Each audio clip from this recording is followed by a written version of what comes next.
Hello, everybody, and welcome to the Paranormal Guys.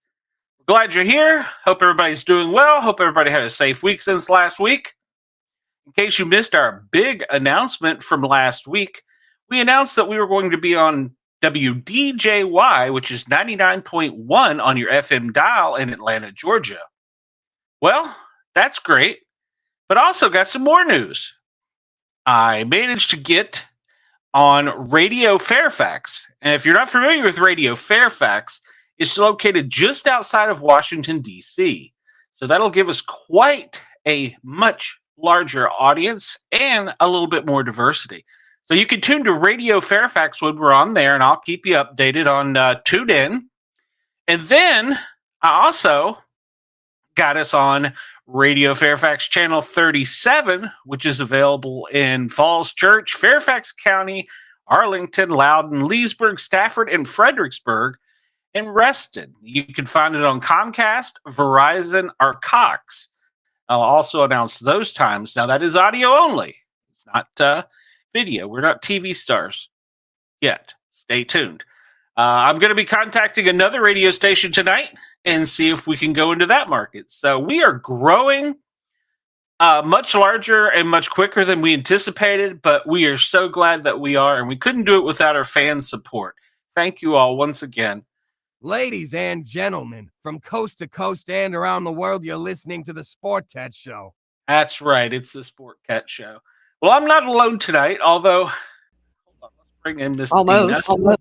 Oh, well, no, you won't desert me. Everybody else may desert me, but Dina will be there. Our first guest tonight, Professor Schreibner, he called me last night, I guess late, and said that he developed COVID and he is quite sick. So we wish him well. We want to see his magical feats, but we only want to do it when he's well. So get well soon, and we'll reschedule him. I tried to get a special guest star in here, but, well, doesn't look like I did. So maybe he'll hop in. Just kidding. The chat line is the chat is open. The radio phone line is open. Let's pop that up there for you. I'm sure by now you're tired of hearing me say it, but you can call us live. 1-888-88-YERGZ. That's 1-888-888-88-YERGZ. Stuff eights. And talk to us live. Now, remember, if you're listening to us on Radio Fairfax or WDJY, you can only call us live when we're on our Paranormal Guys with a Z on the YouTube. So you can check us out there every Wednesday night live at 9 p.m. We have 2 guests lined up each night, and we have a really great show. And tonight, my guest is Dina. No, since our guest is out sick, I told Dina earlier if we couldn't get our second guest in, which I really hoped we would try and get call in from the audience and get in some input and feedback. Since we're growing, I know people have questions and might have answers. Call us and ask us what we're about. Yeah, I'm about 5'11", 400 pounds. You're not 400 pounds. I swear to God, this camera adds weight. I know it does. I was looking at my shoulders and I'm like, I never believed that. Until they started saying, "Oh, we're going to put you on TV," and I'm like, "Look at that fat dude with the mustache." So, yeah. Now I'm not all paranoid about it. Good Lord. So. There's nothing I can do about it. I guess then Raw Sugar wants to know, call in or use the link. Ross, it's your link. network. You could. Do you want a link? I can give you a link, Ross. Hold on. I'll give Ross a link. I like Ross. Lickety. Gotta find the right button to push over here. Too many buttons. So many buttons. I think it's still. I'd sing to you, but you might run away. All right, Ross, you now have the link. So, no need for Ross to call in. He owns the station. So, I offered to sell him my entire fortune, my domain, my people. I'd even sell my computer. $1 million. All I want. Just He was $1 like, million. no. I'm not Howard Stern yet, so. Heck, if I was Howard Stern, 1 million would be cheap. Yeah. I guess I'll have to aim higher later. Yep. Yeah, we're getting there one day at a time. I look at my subscriber count on YouTube and think, gosh, I have so many views, but not so many people subscribe. So, the reminder, please, thumbs up, hit that notification button, and you can always come back and see us on the show with a live chat. See you sometime. And you know what? I'm feeling mischievous tonight. If anybody in the chat wants to come on the live show until my second guest gets here, I'll let you on. As long as you don't break the 7 deadly sins. Of course, I think I already did break one of them. Oh no. Well, I don't think I'm going to make this our first DC show. Why? Well, yeah, it's kind of me and you. Yeah, you're right. Yeah, well, I mean, it wouldn't be bad for an intro, but I got to figure out their editing. They want different blocks than the other show. If I read the correctly, so, you know what that means? More editing, yay! So Yay. I don't have Always enough fun. to do. Always fun. But well, you know what? Nobody ever said that doing this was going to be easy. That's true. So, if you want to build your business and grow, you got to work hard for it. So, nothing wrong with that. I don't want to go out and be one of these guys who buys 1,000 viewers on YouTube, because that's just crap. That's cheating. You buy 1,000 views and you barely get 100 views on your video. Explain to me how that's possible. Yeah, you don't have 1,000 subscribers. What it called BS. How that happens? Oh, well, I know how it happens, because I get the spam emails every day. Hi, I promote your show. Oh yeah. You get 1,000 viewers. Yeah. You have 1,000 subscribers. You're buying subscribers, but you don't get the views. Oh no. Well, you can't make people watch. Well, no. I suspect that a lot of that is probably fake accounts. Like we were talking about it earlier today on the news show. You can create an account and be anybody you want. Well, you're right. That's true. Look at me. I'm the Sportcat. If I could get all the guys that are subscribed to me on Twitter to come over here and subscribe, we have a bunch. Hey, there you go. You might be time to do a little bikini shot. No, we'll do a little OnlyFans for dinner. I put on there that, like, I'm old and decrepit. And it's like, come on. That's not a good pickup line, Dina. I'm not trying to get picked up. That's the thing. I'm like, I don't want all these. Do you get crazy? Do you get eggplant photos? No. I had a friend on Facebook saying that she was just tired of it. That's all she ever got. No. I don't get that. I just don't get that. Most of those people, most of the guys, I'll look at their, okay, here's how you tell. I'll look at the guys. They're usually either trying to act like they're in the military, or they have they're widowed, or they're single parent fathers. They'll have a picture of them and their kids, and they will have it'll be a new account, or they will have all women friends. Those, not opposed to having all women friends. No, they're like women hunters. Women gatherers on Facebook. What does that get? Huh? What does that get you if you have a bunch of women as your? I don't understand. I don't know. It's just that it just shows that they're out looking for women to date or whatever. I don't want that shit, you know? Oh, excuse me. Sorry. Oh no! I'm sorry. I don't want that jazz. I don't need all that jazz. I don't want somebody that's just looking for anybody. You know? Makes sense. Yeah, makes sense. Oh, I mean, I will take any unsolicited breasticle photos they want to send, but yeah, I'm not. But no, I mean, of course, if I've talked to somebody, like if in the chat or whatever, if they send me, you know how the messenger will say, "Do you want to talk to this person?" or whatever. If you don't know them, it'll say, "Do you want to talk?"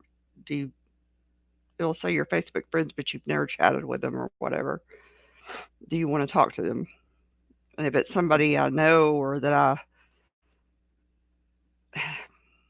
want to talk to, I'll go ahead and talk to them. But if they start getting weird, I'll block them.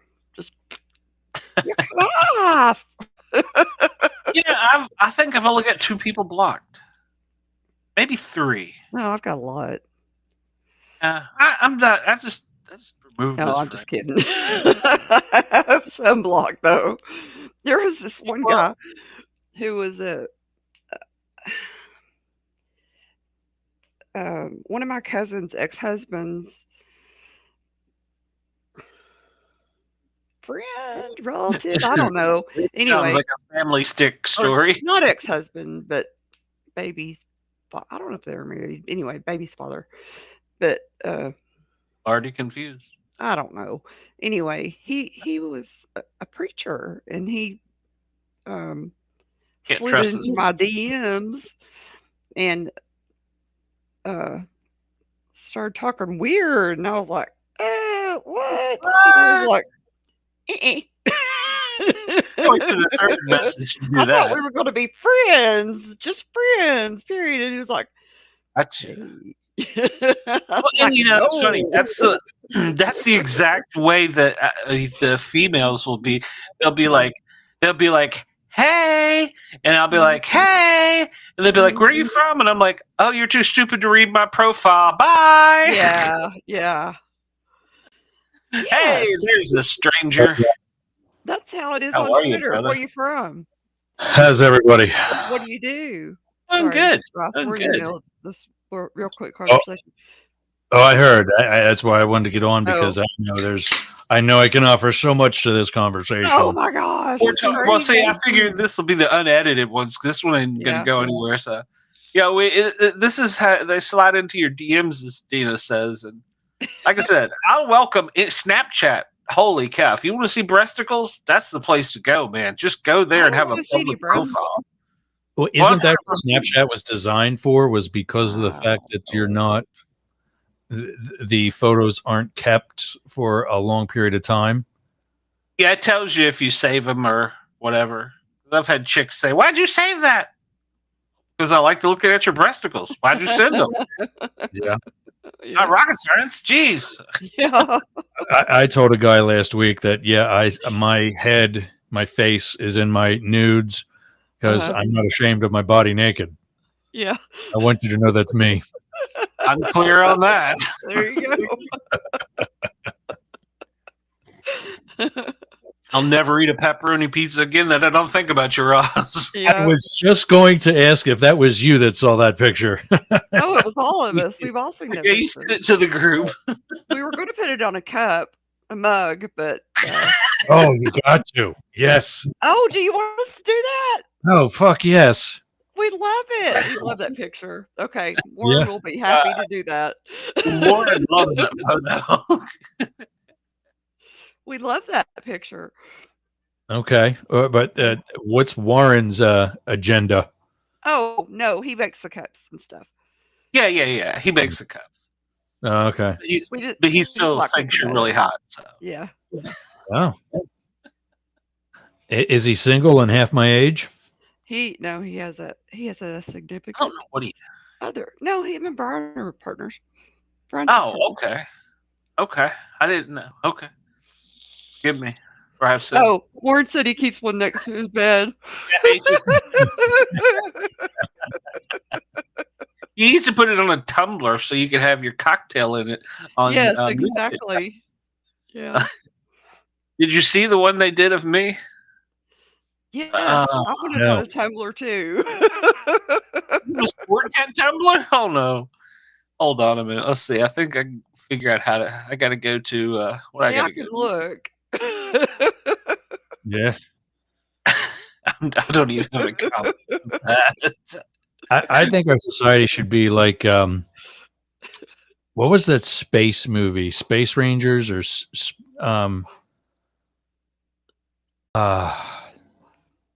kind of like Star Wars meets Battlestar Galactica.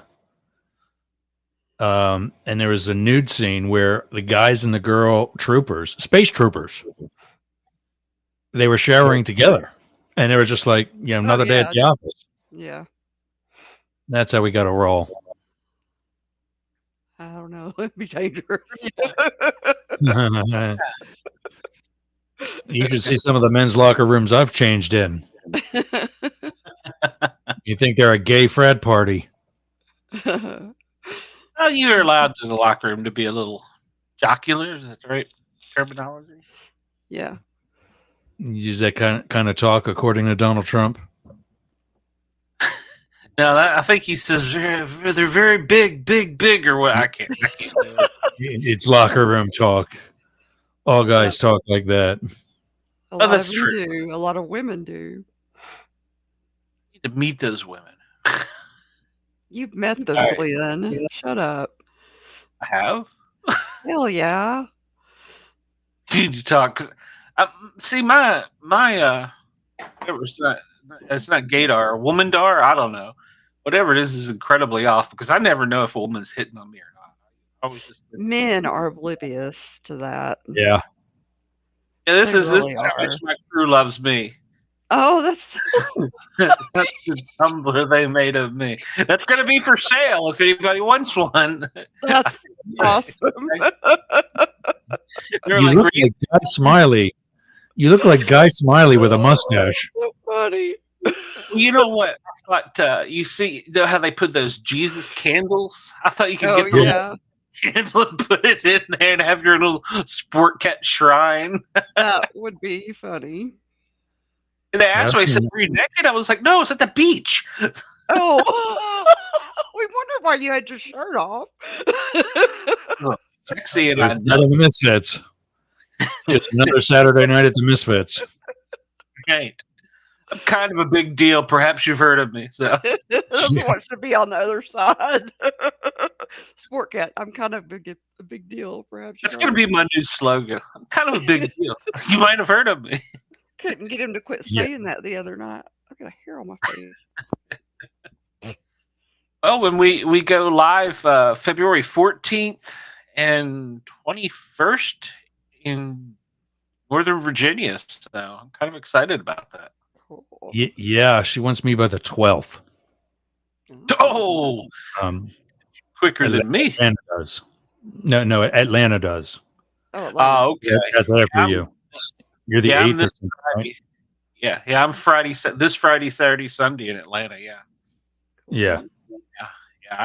It looked like, well, it was a sign that last week, I guess. Do you think my hair looks like Gavin Newsom? No. You don't think? No. I don't know that I know who Gavin Newsom is. That's a good thing. It's the governor of California. Yeah. No, it's better than I've Gavin seen him, but I wouldn't recognize him.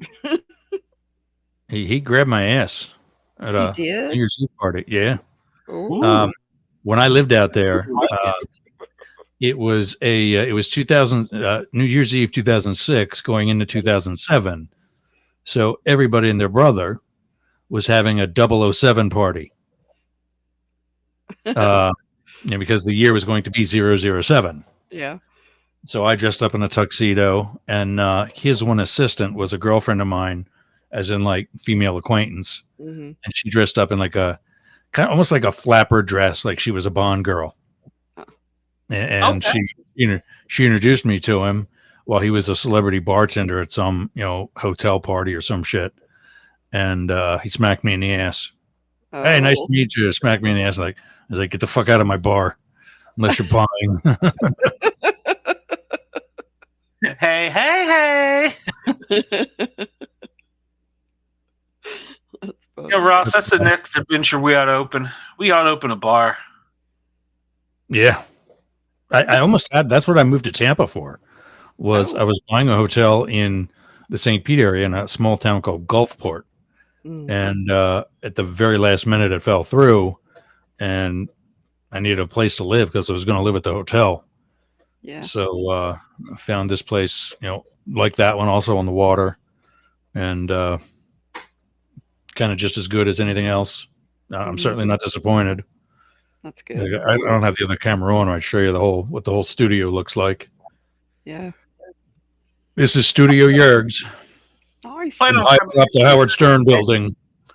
I plan on coming down around May. I'm going to drag you out and make you play disc golf. So I'll take the tour of Studio Yergs. Yeah. I had another neighbor of mine come in the other week, and he hadn't been in here yet.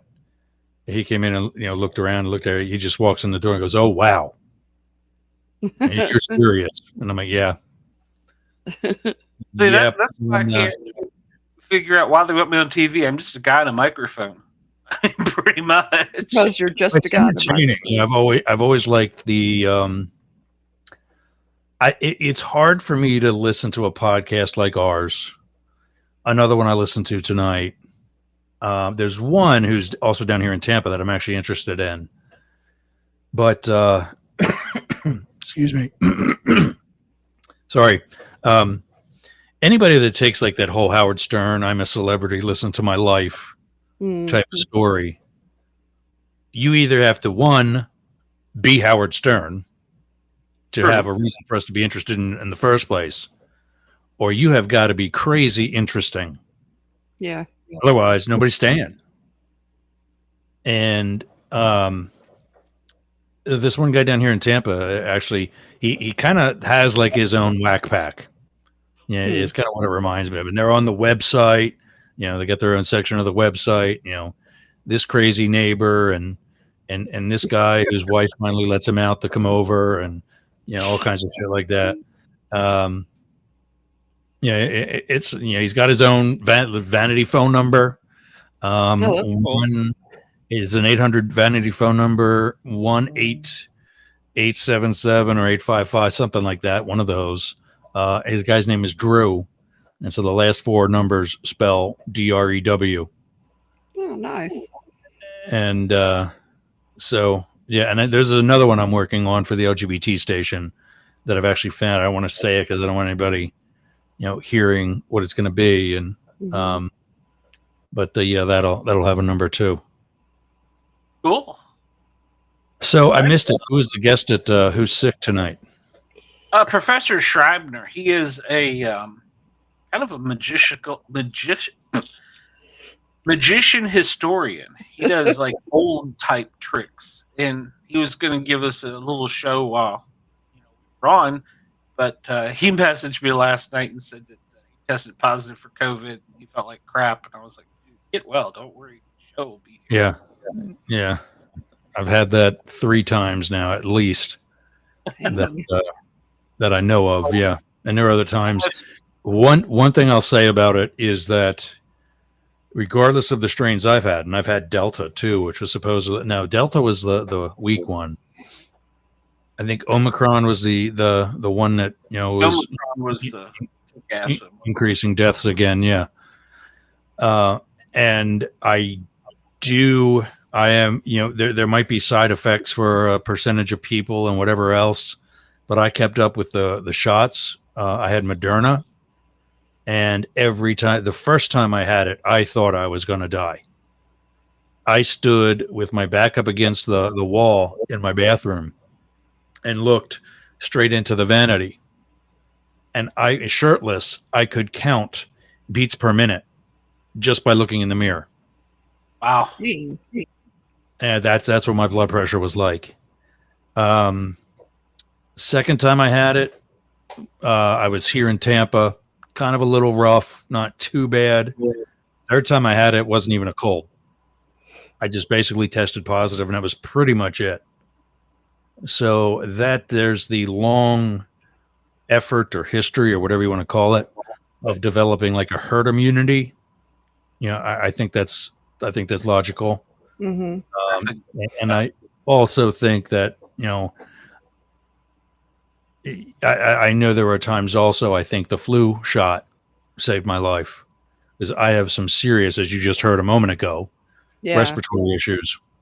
And, they're not perfect. They don't necessarily prevent from getting the virus, but it does lessen the symptoms and does allow you to rest and fight it. And that's it. I guess it was the Omicron one. We had went to Pensacola to help one of my wife's family members, and she had it. She was on hospice, so they didn't treat her and didn't tell anybody. And of course, she was the reason we were there for the visit. Come home, and I knew I was going to get sick, but I didn't feel like it was going to be a bad sick. I woke up the next day, and I could literally watch the sweat come out of my body. I was like, I feel horrible. I feel absolutely horrible. It took me a month to get over it. Within a week, I was feeling fine, but it took a month for me to just shake the whole thing. Oh, it was horrible. I still can't finish most sentences without stopping to take a breath. I'm not talking. There's a new drug for that I've been watching the commercials on. Now, I've often wondered if it wasn't because of either the virus or the shot. I'm not trying to make a political stance from one to the other. And because, typically they're the same thing. Pretty much, yeah. And that's what a lot of people didn't understand, but I won't get into that. But I think that it's left us with side effects. So even the flu does. One thing a lot of people don't realize is our DNA. We have in our body the actual codes to viruses from hundreds of years ago. The body has recognized them, stored them, and sometimes will use them for our advantage, and we never know it. So DNA is a remarkable thing. You can't. It's so hard to understand. So, and trying to make somebody who doesn't understand science is even harder. So, just picture a really big computer ribbon put in a little teeny tiny vial. So that's it. Yeah. I mean, with ladders, with rungs of a ladder on it. Mm-hmm. Yeah. So the little one of those connections, and the whole thing's different, and it's a totally separate person. Yeah. And that's what I was trying to figure out.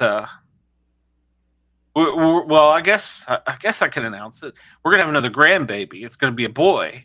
Oh. And so, I was trying to figure out while they were talking about because they want to make sure they did all the genetic testing and stuff. That's the new thing, and it's very painful for the ladies, I hear. But anyhow, I was trying to figure out from some of the things they were talking about how they were figuring out the traits from each side, because this test went into stuff like that pre-birth. Wow. It's pretty crazy. So we're gonna have. We're convinced his baby's hair color and shit like that, or do they know the baby's hair color and things like that, or what they're going to do for a living? They have probabilities of the hair color and stuff like that. Yeah, size, weight, height. We're not height. I mean, at birth. Right. Yeah, they don't. That's called length. Yeah, I guess it's length since they can't stand. So. Yeah. Is it your sons or daughters? It's my son, Kyle. So. Bless his heart. And Kyle is our wonderful computer technician behind the scenes. I bet he's so happy. He was a little shocked. He wasn't expecting because he had actually, I don't know, maybe I'm telling too much of his personal life. I'll get a message. His vasectomy. Is there a possibility the baby might not look like him? So no. Shocked. it snowed a lot up there. They were bored. So wow. Those things can slip up. I'm a Valentine's Day baby. Yeah. Are you? My parents graduated in June of 69. Were married in May of 70. And then their first Valentine's as a married couple was February of 71. And I was born in November. November 1st. You sure are. We know how that Valentine's went. Yeah. It was the last one of those. You got brothers and sisters, though, right? Yeah. A younger brother, two younger brothers. He's 3 years after me. And then the baby brother's another 6 years after him.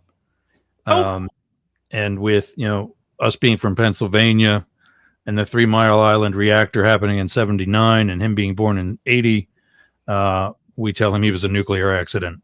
That's mean. Always the baby that gets it. That's funny. Found in a cabbage patch. The middle kids, my middle brother's baseball coach told him, you know why parents have 3 boys? Because they liked the first one so much they wanted a second one, realized they fucked up, and they had to get a third one. Oh my gosh, that's so mean. That's great. That is good, though. Hey, speaking of baseball teams, did you see who bought the Orioles? Yes, I did. I saw that they were for sale. I saw some billionaire has them, or he went in with Cal Ripken Jr. So it's gonna have the Ripken name. No shit. Very cool. That is cool. Yeah, that I missed. That's awesome. Yeah. He's not. He couldn't afford on his own to buy the team, but he's a whatever you call it, investment owner. So that's gonna be great.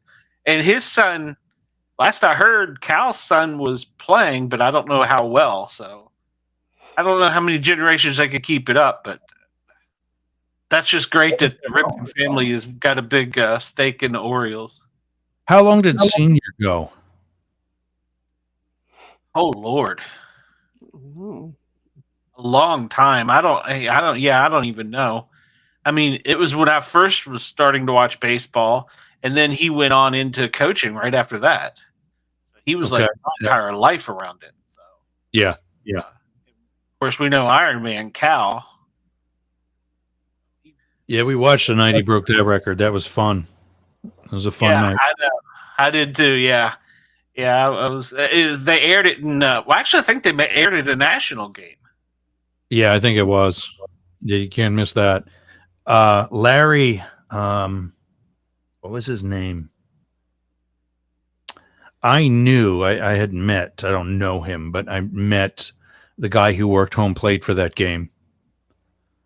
And when you fill out a lineup card as a manager, it's in triplicate. So there's your 9-player batting order. With the American League, there's 10 players because they have the designated hitter. And then all your other available players are listed at the bottom. And then when one of those players comes in the game, the umpire will put the first one will be a letter A. And then the person that they're going in for, they'll put the A by that person's name. So they now know this person's in that spot. And you put like a dot at the top of the A or the bottom of the A to say they came in at the top or bottom of whatever inning, and then you put the number there. So A6 top means you came in on top of the 6th. Okay. Whether you were batting or on defense, it was the top of the 6th. For that game, the American League issued not in triplicate, but whatever it would be, 6 tuplet, 6 copies per lineup card, so that there would be souvenirs for after. And of course, the originals go to the home plate umpire, who never collected or turned them in at the end of the game. So he donated them to charity for a charity raffle. And just those two pieces of paper brought that charity thousands of dollars. Oh, I can only imagine. Yeah. He could have kept them and put them on his I love me wall somewhere. But, that's the type of guy he was. He gave them away. And then he personally handed them over, up to the winner. That's great. That's great. That's kind of like the first Red Sox World Series. The pitcher picked up the ball and stuffed it in his back pocket. It's plain to see on video. And he forgot to give it to the Hall of Fame or whatever, the museum. And they said, "Where was it?" And he goes, "I was playing catch with my dog with it." I forget which pitcher that was. He was a young blonde kid. And I was like, "Oh, you just made a horrible mistake." When it's him, I think it adds, if I did it or you did it, some schlub off the street did it, then it fucks things up. But for somebody like the actual pitcher that was in the game, if they do turn it into a museum or whatever, it kind of adds mojo to it. It's like a rock star getting a scratch on the guitar. It's part of the story. I thought it was so funny that he's like, he didn't think any more about it than, it was just another game to him, and he's playing catch with his dog. Here's the ball, it's a little soggy.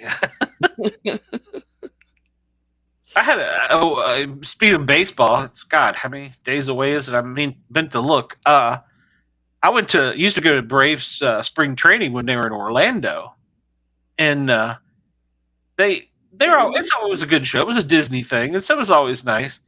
And I noticed the seats beside me, there was like 4 to the row were empty, and everyone else was sold out. And about halfway through the third, guys came down and they cleared like another little small area, and they brought somebody in and sat him down like a seat over from me, and then security stood in the aisle. And I'm like, who is this? And I wasn't trying to be obvious or pay attention. I realized it was Tommy Lasorda. Oh, wow. As soon as the inning broke, people were running up to get autographs. That's why security was there. And I will say he would refuse a kid's autograph if they didn't say please. If they just stuck it in his face, he'd be like, "You need to come back when you learn some manners." Oh, well, good for him. That's what he would say? Yeah. He'd say, "Go tell your parents that I said come back when you can learn some manners." Because they just walk up, jam in his face, and he'd be like, "Next." Well, he needs to talk to you. And good for him. In all fairness, that's kind of sort of what it's like. I'm still here. My video card keeps crapping out. I guess I got to get that fixed. I'm kidding. Yeah, in all fairness to the kids, that it's if you're not pushy like that, you'll get stepped over, especially the small ones. Most of those guys are just they're signing autographs in some cases because they have to. Speaking of which, Cal Ripken was known for signing autographs after the game and being there no matter what time till every autograph was signed. Yep. Yeah. He always seemed like really his nice. love for baseball was. Mm-hmm. What was cool is I ended up sitting next to him, and right before the end of the game, that was great. That was even better. Having a play-by-play Lasorda. Ripken. Okay. Yeah, I sat next to Lasorda, having a play-by-play call about Tommy Lasorda. Well, I had my own personal little announcer there, and he was showing me little tips and tricks and stuff, things in the game I never realized.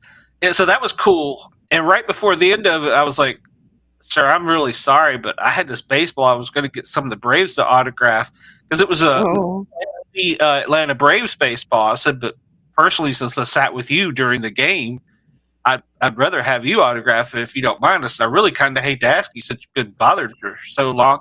He's like, "No, not at all." And he signed it and hands it back to me. He goes, Did you notice that?"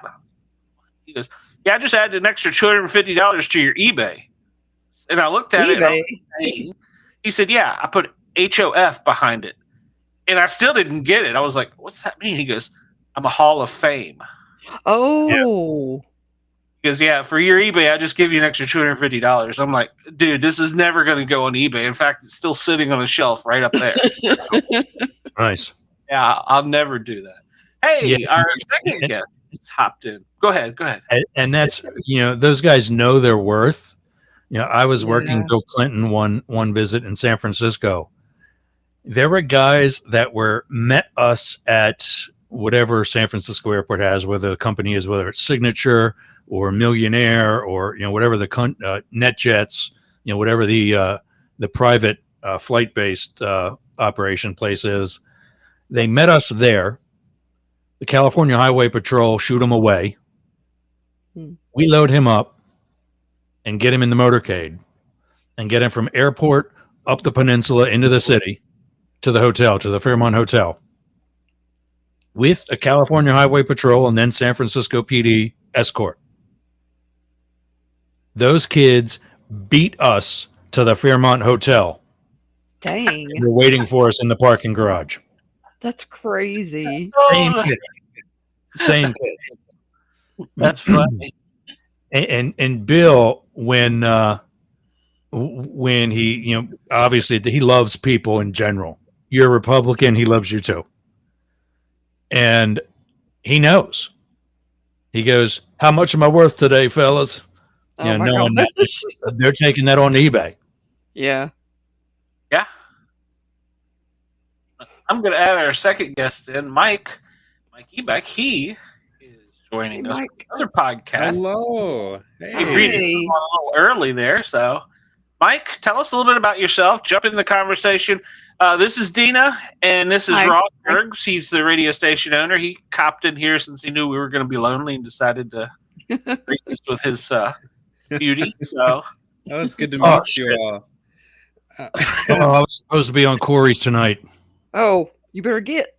I gotta go. I got a big apology. Yeah, see you guys. We said we had.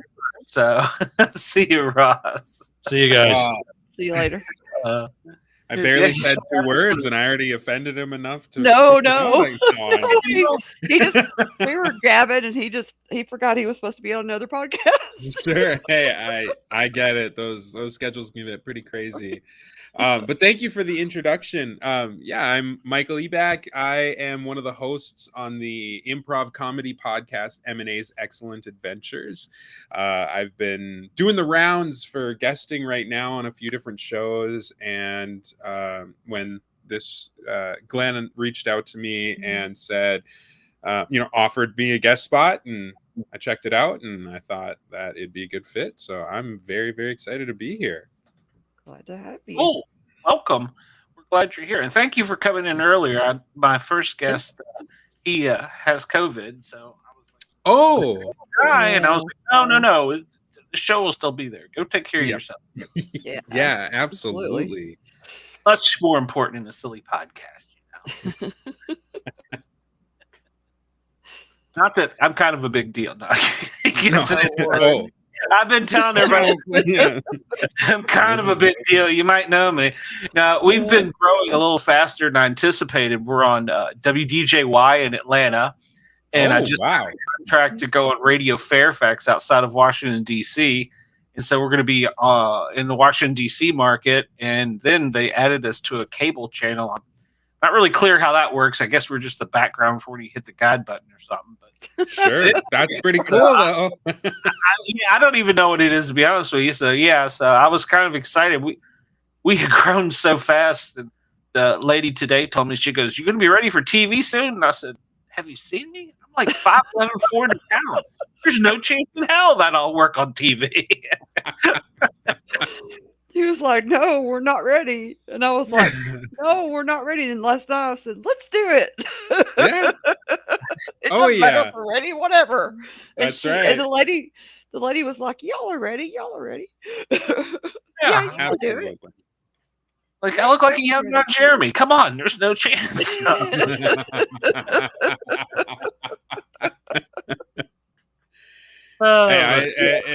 I definitely say go for it. Clearly you've got the chops. So I think it's time for the prime time. I think it's raw, time but to we're go. going prime time, baby. There you go. Yeah.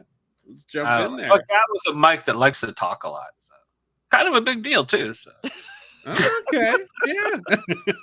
He keeps telling himself that to eventually I will be. Yeah.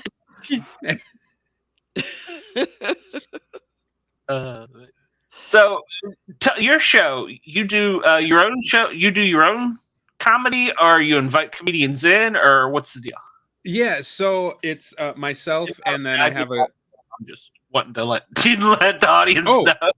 Yep, absolutely. Yeah. So yeah, it's myself, and then I have a co-host, Anthony, and we tell stories.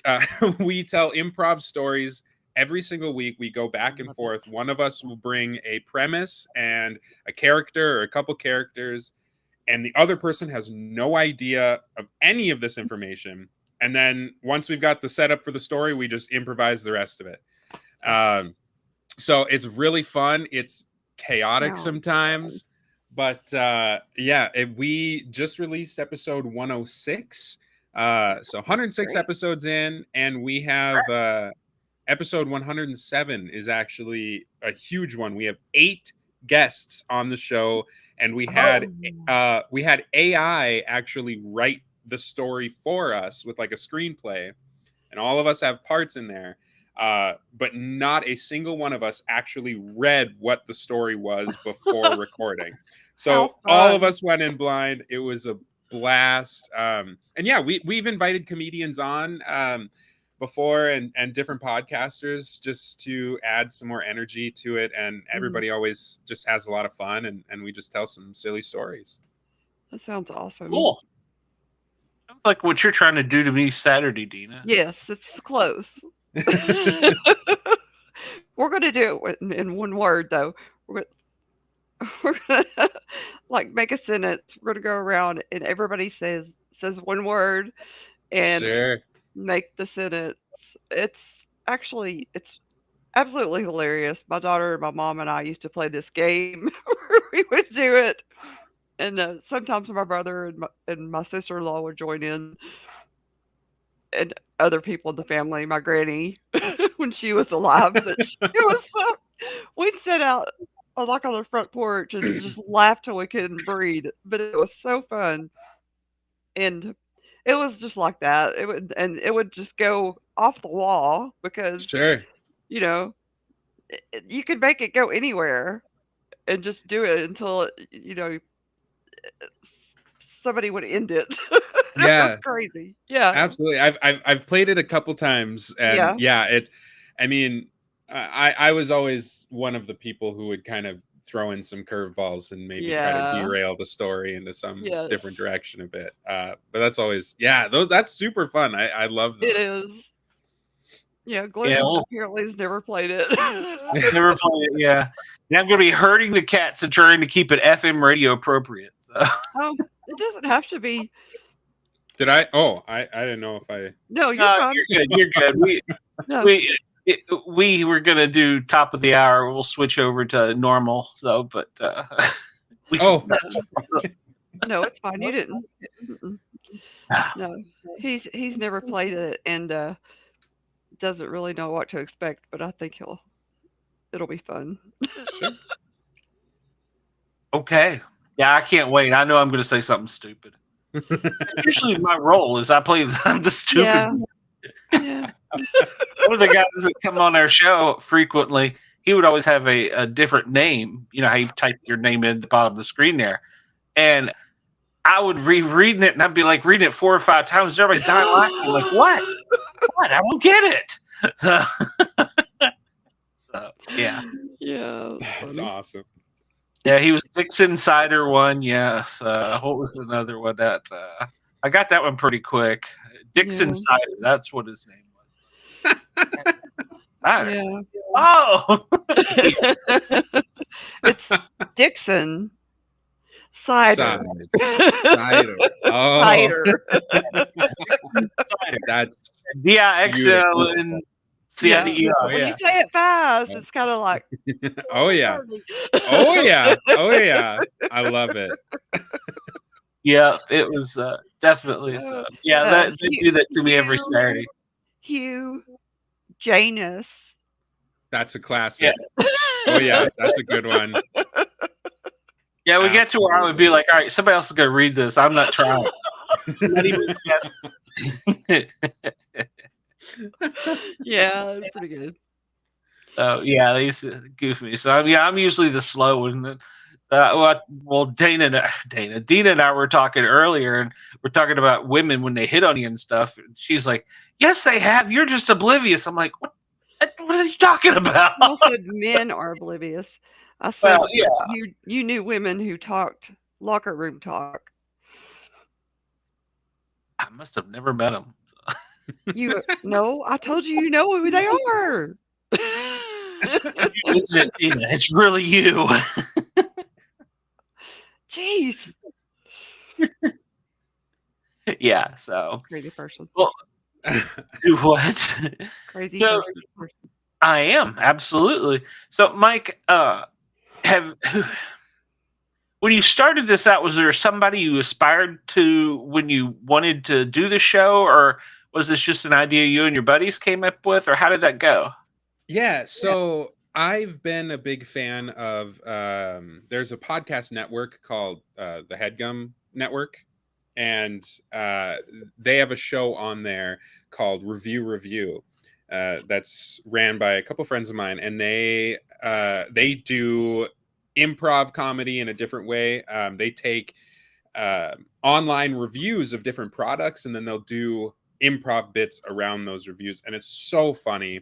But I just remember listening to it, and just how much fun they were having was infectious, and I was like, that's what I want to do.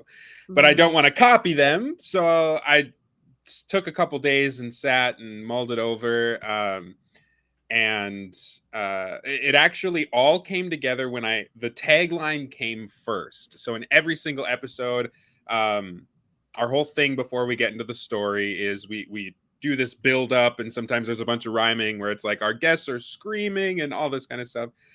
Tell me a story. That's our tagline, and that came before anything else, and then the pieces just kind of fell into place. It just was such a silly thing to say earnestly that I just loved it. So yeah, and then it all just came from there. But that was definitely the inspiration. Neither my co-host nor I had any improv training or anything like that. We had both done theater. We were both wedding MCs at the time as well. So I mean, when it came to performing and entertaining and stuff, that was, what we did and who we are still. But yeah, the improv stuff was definitely a bit of a learning experience. But after 100+ episodes, we've developed a good chemistry, and sometimes it still goes a little off the rails, but we're pretty good at steering the ship now. That's good. Yeah, that's such fun. I love it. I mean, this is my first really foray into, like, I guess doing it professionally or semi-professionally or whatever we're doing. I'm not a professional. How dare you? Well, whatever we're doing, and I love it. It's so fun. Yeah, it's a lot of fun, and we've met some really awesome people as well. Like I said, we've had some comedians on, and just some other podcasters, and those are some of our favorite episodes. We've really perfected the craft of setting our guests up to be the funniest person in the room. Oh, yeah. So then we're just laughing hysterically the entire time as they're just killing it. So yeah, it's so much fun. That's very cool. That is cool. Go ahead. I do. I was going to say, no, yours is probably much better. I hear feedback, but it's me. Yours is probably much better. I'm kind of a big deal. Shut up. Yours is probably much different than what we do. We just sit and talk a lot. We have been sitting and just talking a lot, just amongst ourselves, and we just, sort of just make up stuff as we go along. But sure. Kind of like if you go to a bar and sit down and that was what it is. Yeah, we just conversation and stuff. Yeah. But telling a story, I mean, when you have a specific direction to go is a lot different. So I'd say that would be a little bit more difficult. It's definitely a challenge. Sometimes you're just sitting there during the week and something comes to you and you're just like, oh, or you see something on TV or what have you, and you're like, there you go, and the ball starts rolling. Yeah. And you're like, I can come up with a good character, a good setup for the story. And other times it's 2 hours before recording and I'm sitting there like, I can't think of anything. Like, I am struggling to put something together. Let's just start and just see if I can string enough, and then and it always usually it ends up working out. So so it's a lot of fun there, and we've carefully crafted. There's a few tricks, I guess, that are tried and true that we use. Since there's two of us, the odd couple is always like a good thing to play into, where one of us is kind of wacky and the other one's a little bit more of the straight man to play off of each other. So but no, it's definitely a challenge from time to time to think of something. Yeah, that's true. Which let me do the famous commercial thing. And when we come back, we will make sure we're FM ready. So let's hit this commercial. I'm not good. All right, here we go. I do love the commercial, though. Try to play it. That's all. Let's get ready to rumble! I'm Miranda Maverick, and when I'm in fight camp, I never listen to the Sportcat podcast. Yay! All right. Welcome to everybody from WDJY and Radio Fairfax. I can't keep a straight face. I love the video. So, if anybody's wondering, it's the Miranda Maverick video that I love. We have Miranda on twice now, and she's coming on again a third time. Do you know who Miranda is by any chance? The name sounded familiar, but nothing clear is really coming to mind. She is number 15th ranked in MMA professional female in the flyweight division. Okay. Going to be the next Ronda Rousey. Yeah. I mean, I got money on it. And she's a super sweet girl. Love her to death. I chat with her every now and then. And so I ask, it's an old thing from a radio station up north where I grew up. The DJ, whenever he have somebody famous on there, he'd ask them to do a commercial and say, when I'm whatever, I never listened to the Sportcat pot. And so that's what I'm trying to get, a collection of my famous ones. And she's the only one I got at the moment. I got a couple. Rich Fields he said he was, and he said he wasn't going to do it. Rich Fields is the announcer for The Price is Right. Come on down, that guy. Oh, sure. Yeah. He was on a few weeks ago. He said he was going to do it. Then he said he wasn't going to do it. I'm like, so they're saying I never listen to the sport. Yeah. I never listened to That's this. so funny. I know. That's so funny. When I'm a fat kid, I never listen to the Sportcat. That's amazing. It's cool. Yeah. So trying to explain the concept to somebody, they're like, you want a serious commercial, but when you tell them I never listened to you, I said, yes, that's exactly what I want you to say. It's so good. I love that. Yeah, so I stole that from a DJ up out of Washington D.C. where I grew up. So Right on.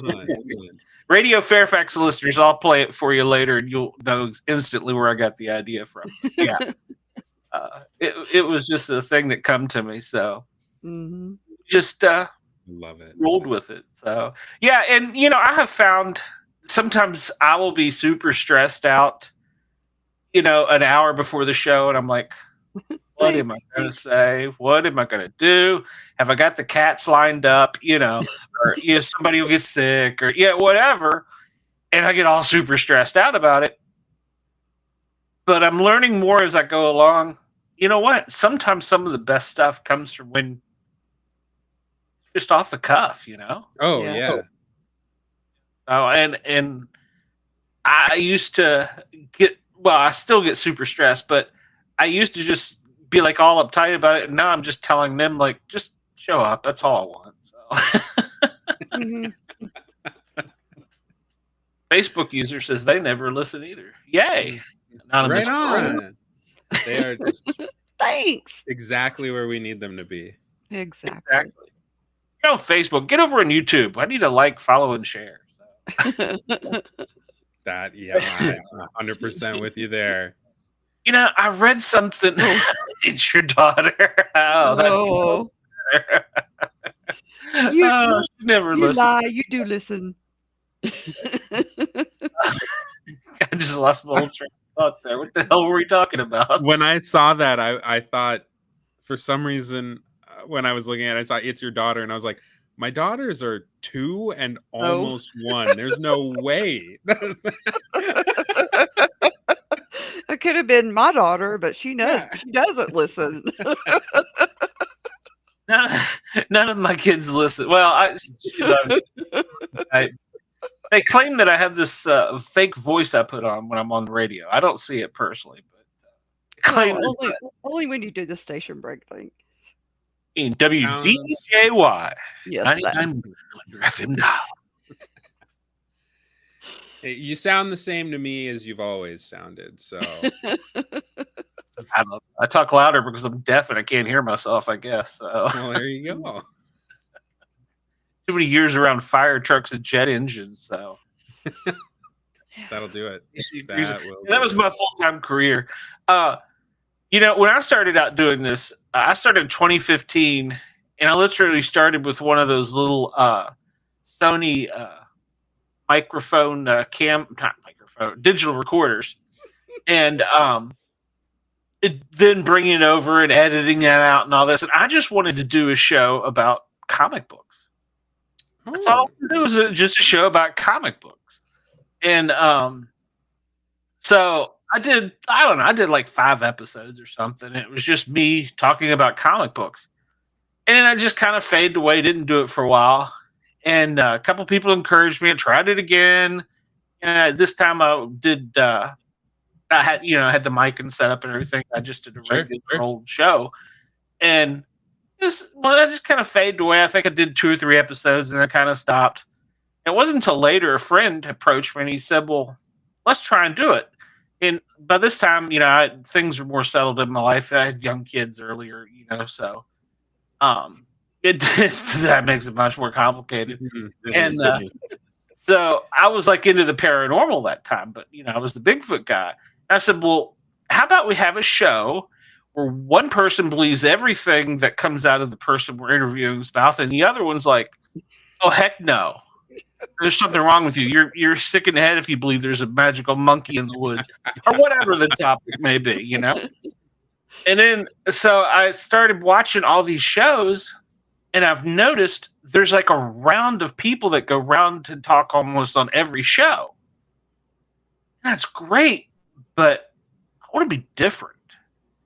So I said, let's start interviewing people that don't have paranormal experience and ask them about paranormal experience. Mm-hmm. Take Miranda, for example. She got us hooked on this story at the end of the interview where they're in a tent. They're out camping in Montana or somewhere, and it's pitch black, and there's this creature outside of her tent. And we're all like, oh, did it catch it? We're like, oh, yeah. It was her dad. Oh, of course. So, it was, and then we've had Rich Fields. He was looking at apartments or condos and talked to a lady that was dead, and the apartment was supposed to be empty. And he went back and said, hey, the apartment's not empty. I'll come back later or whatever. And the guy's like, no, it's empty. She died last week. He's like, what? And he's like, she was like flesh and blood. So you never know what you're going to get, and that's what I love about it is when whether it's an author, whether it's an entertainer, Miranda would never tell that story on ESPN. And Rich isn't going to tell that to TMZ, so that's kind of like my little niche. You know, that's what I like. Sure. I think it's cool too. Plus, you get to hear stuff that you tuned in and you want to hear about a monkey running through the woods. Okay, cool. I got that too, but it's not always going to be that. So that's my story. I don't know. It seems to have been working so far. I don't get it, but pretty good. I think that's also the whatever behind it is. It's like I still keep working to be like, okay, it's got to be better. I don't get it. I don't understand it. You know what I'm saying? I don't understand the whole process. And it's like everything is falling into place, and you're losing my mind or something. I don't know why this is happening. I know, Wendell. I left it open. I'm sorry. I usually close it. It's kind of maybe it opened slowly. Our audience notices this. I know. I said that right before we started. I was like, dang it, left my door open. The door closes. That'll be even better. Yeah, that's true. Mm-hmm. And also, like the old like, follow, and share. Yeah, I recently read that the algorithm on YouTube, if you say that too much during your show, they automatically move your show to the bottom of the feed. Oh, really? Isn't that what you're supposed to do?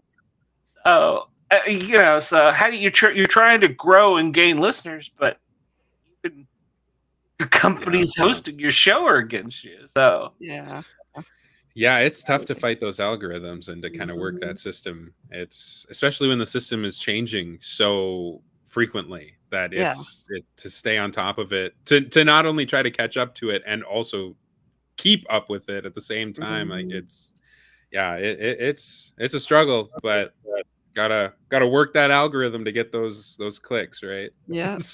They change the rules often, and you don't know what's right and what's wrong. Yep.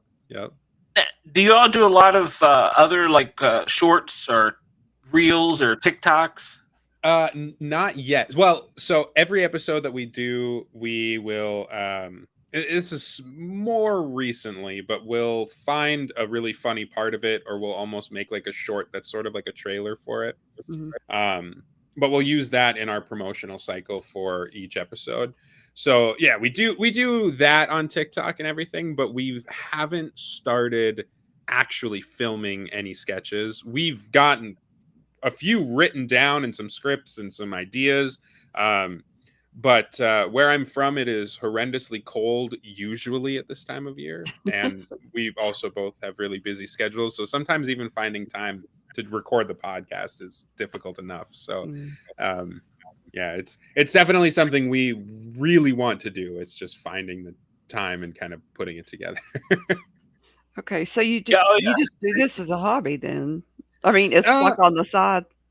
Not a hobby, but you know what I mean. Right. You both have jobs. Yeah, we both have full-time jobs. And then I have 2 little kids, and he's getting married this year, and so like our lives are very, very, very busy outside of the podcast. Yeah. So, oh wow, that's a lot. Yeah. But one day we're gonna get to your level, your status. We're gonna get on TV.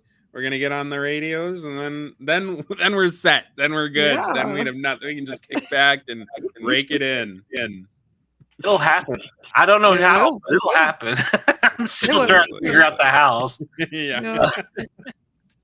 Well, out of all the people you've interviewed, and then yours are pre-recorded, right? Correct. Yep. Okay.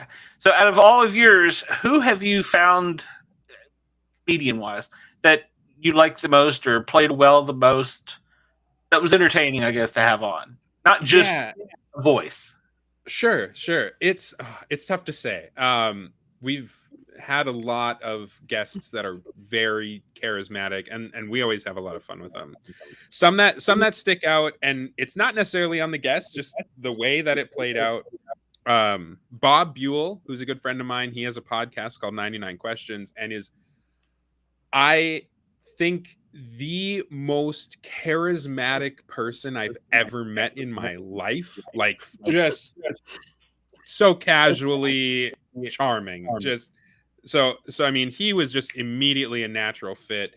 And then another guy, Kevin Carrier, who also has the Hangover Comedy podcast, and he's a stand-up comedian and he does improv. So when he came in, I mean, he jumped right into it. He was the first guest we ever had that we had never met before at all. Wow. And so we were a little nervous because usually we either knew the person or we'd worked with them a little bit. And he took to it like he was better than we were. Yeah. So, oh man. And that was so fun. We did that episode. It was, the story was like a reality TV show. And so in editing, I would do the little cutaway to the room where they have the private little, so that took a while to edit, and it was tricky to do in an improvised story, but and Kevin nailed it and is so funny. Honestly, I could go on and on. I gush over our guests all the time because they are just some of the funniest people I know, and they make it so fun. But those are two that we usually get the most feedback on, and I apologize if anyone feels offended that I didn't mention them. That's hard to Just pick. tell them. Kind of a big deal. You got a short memory. Yeah, that's right. That's right. Yeah. Well, when you start getting people on you don't know and you don't know what to expect, it is hard. I mean, I've had guests where it's like fishing. I'm going to throw something out there, and then they're going to go, yes. And I'm going to go, I'm prepared to throw the next thing out there. All right. So, where it's real, it's hard. And I've had others just take off with it. And it's an adaptation, and I can't, there's no rhyme or reason to it. The authors have been some of our best guests because they have a story to tell, literally. Right. And then they also are very good at going along with whatever it is. So we had Jonathan, Mayberry, is that it? Newberry. He's written a lot for DC Comics. He's got his own thing now. And great. I mean, he knew everything. And when people were throwing questions at him about the Marvel Universe and about Batman, about that, and he could field every one of them. And so that made much easier because I'm sitting here going, I didn't know that.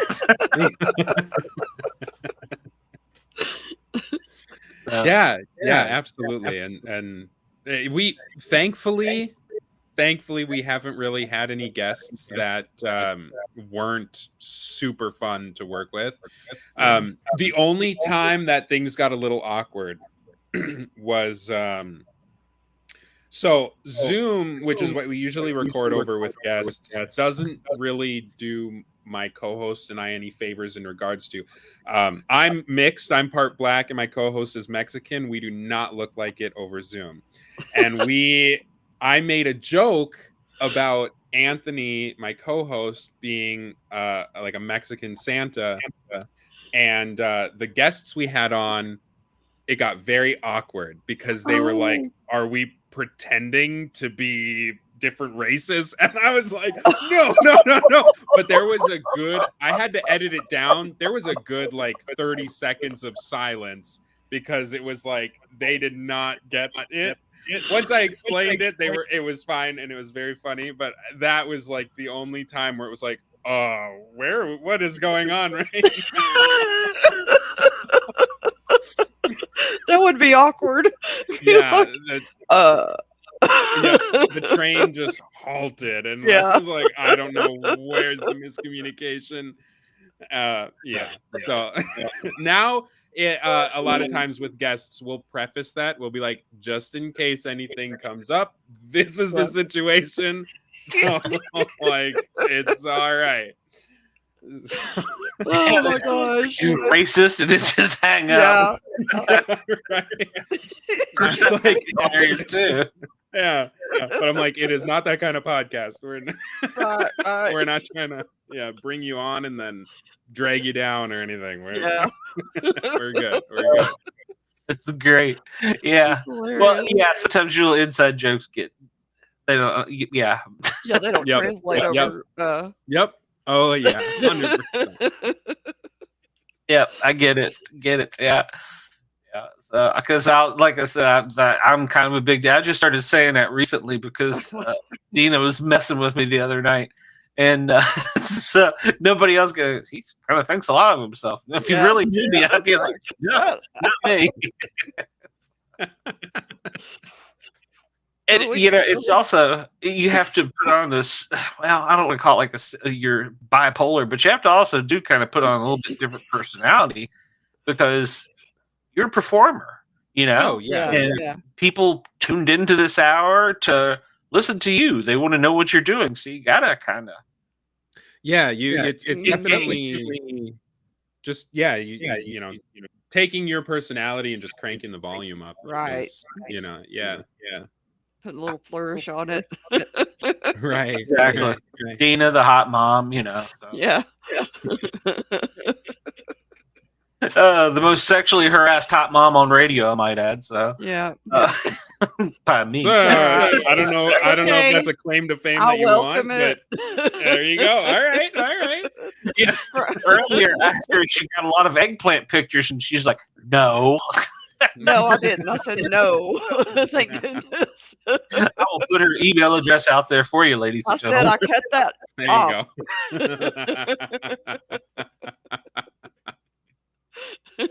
Oh man. So yeah, and that's the other thing. I have kind of rotating co-hosts too. So I'm never sure until like 20 minutes maybe before who's going to be on.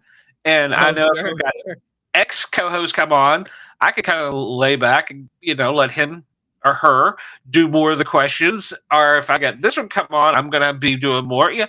So that's the other thing. You kind of build it as it goes. Yeah. Oh yeah. Absolutely. And you've made it up to 106, so you're doing something right. I mean, I guess so. You are. Yeah. What was your funniest episode? Our funniest episode? Yeah, to you. No, I'll say to you. How about that? That's a tough one. I think it's I think the funniest episode, my favorite episode is it's somewhere in I think it's episode 72. So the character that I brought, the whole story I set up was I made Anthony play a character who basically lives as if he's a character in a musical. However, no one else is that way. So he's breaking out into song. And everyone around him is like, "What are you doing?" I love it. And they don't know. And so, well, I played all of the other characters. So yeah, they're like, and there are times where they're like, "Oh my gosh, like here he goes again. Like let's just get out of the room." Like, but I like he improvised some fantastic musical numbers that they're so catchy. They're dramatic when they need to be, and it was art. It was amazing. I love it.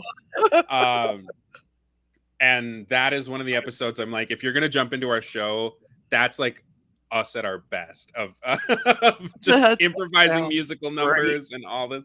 Oh my gosh, episode 72. I think it's we did have a sequel episode where that character made a comeback, so I might be getting those confused, but it's it's like the new American Saga is in the title of the episode. So yeah, definitely. I have to go back and look at that one. So yeah, I couldn't sing. Yeah, that wouldn't work. We managed to harmonize pretty nicely a few times, which was a surprise. So yeah. You had prior experience there, so a little bit, yeah. I meant to ask earlier, what town are you, or what part of the world are you in? Where are you from? Yeah, I'm right on the North Dakota-Minnesota border. I'm in the Fargo-Moorhead area, so we're having a heat wave right now in January. Ooh. Yeah, it's in the 40s, which is crazy. That is pretty warm. Yeah, usually we're in the negative 40s right now. So this is bizarre. February is going to hit us. I'm not falling for it. It's going to turn around. But yeah, we're living pretty nice right now. It's like t-shirt weather to just kind of hang out. Yeah. I've seen Fargo. Yeah. I know how cold it looks. Yeah, everyone's got their wood chippers up and running. Like, it's going great right now. Nice. It's 40 here in Atlanta. So we haven't we got a couple cold days, but it's been, for the most part, fairly decent. We don't drive in Atlanta. I didn't think it got that cold in Atlanta, I guess. Oh yeah, we are right on that line where it divides. A little bit south of us, and palm trees and sun. Yeah. So we're right on that line. And that's also bad for when it decides to snow. We're right on that line. We're either going to get rain or we're going to get ice. We don't get the pretty white. Oh yeah. We don't get the Yankee dander. We get the ice. So yeah. I don't like that, but. Now, I'm from Knoxville. Dina's in Knoxville, and I'm from the area. And mountain snow, love it, but don't like the cold as much. So, I mean, yeah, it's nasty. Last year we had, I guess in 2020. Oh my gosh, what year is it? In 2022, it started snowing in October, and it did not stop until April. We had snow. We had snow on the ground, and it did not leave until April. That was a nasty winter. Usually, it ebbs and flows a little, but no, it didn't go anywhere. It just stayed. Do you have a season called mud season?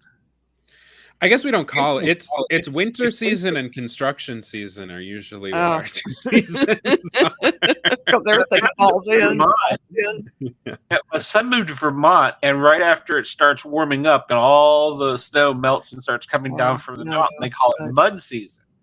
Sure, and I went up to visit him, and I wasn't expecting it's mud on the highways. I mean, on the roadways. They have to plow the mud off.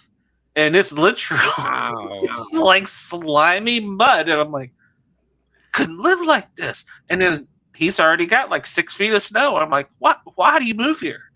what is wrong with you?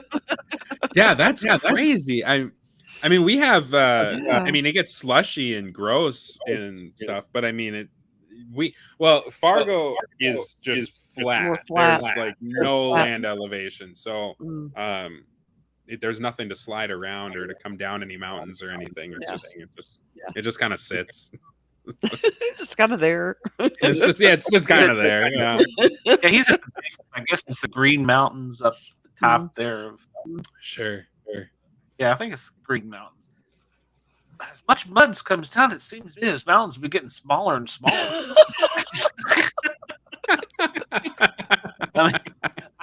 I don't know any of this weather stuff, but that just seems to be common sense.